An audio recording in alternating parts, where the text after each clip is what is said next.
যদি পারে আমাদেরকে মেরে ফেলবে, এখান থেকে প্রয়োজনে আমাদের লাশ যাবে। তারেক রহমানকে জবাব দিতে হবে।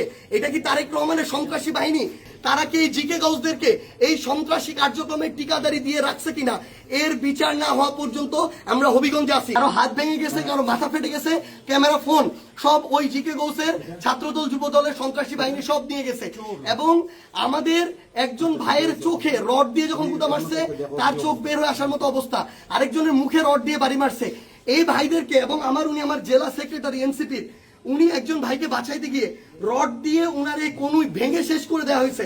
আপনারা একটু কাছে নিয়ে আসেন। আপনারা যদি দেখেন যে এখানে উনার হাতটার কি অবস্থা হয়েছে, এই জায়গায় মানে এটা ধরার মতো কোনো অবস্থা নেই। এখানে মাথায় এই যে রড দিয়ে প্রত্যেকটা জায়গায় বাড়ি মারছে। আমরা যখন আমাদের এই আহত 7-8 জন ভাইকে নিয়ে সদর হাসপাতালের দিকে যাইতেছিলাম তাদের চিকিৎসার জন্য, তখন সদর হাসপাতালের সামনে ওই 24 জুলাইয়ের সময় যেমন খুনি বাহিনী যেভাবে আক্রমণ করছিল হাসপাতালের গেটে, ঢাকা মেডিকেলের গেটে, ওইভাবে আমাদেরকে খুনি বাহিনী এইখানে ছাত্রদল, যুবদলের সন্ত্রাসী ক্যাডাররা, জিকে গাউসের ক্যাডাররা, তারা আমাদেরকে আক্রমণ করে হাসপাতালে পর্যন্ত ঢুকতে দেয় নাই। কারণ আমি যখন আমার ভাইদের নিয়ে যাচ্ছিলাম, তারা আমার হাতে পর্যন্ত রড দিয়ে বাড়ি মারছে, ইট মারা শুরু করে, এরপরে রড থেকে শুরু করে যত ধরনের তাদের লাঠি, সোটা, এগুলো তারা মারা শুরু করে। এবং ওইখানে আমাদের ছাত্র শক্তি, যুব শক্তির, এনসিপির অনেক ভাইকে তারা ওইখানে মানে ওই সবার সামনে ওখানে পিটায়। এবং আমরা এখানে পুলিশ দেখলাম, আমাদের সামনে থাকা তো দূরের কথা, আমাদের সাথে থাকা তো দূরের কথা, এত বড় হামলার পরে তারা পিছনে দাঁড়ায় দাঁড়ায় নাটক দেখতেছে। এই ছিল অবস্থা।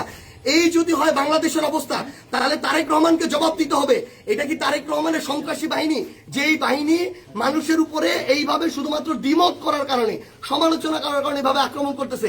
সালাউদ্দিন আহমেদকে জবাব দিতে হবে।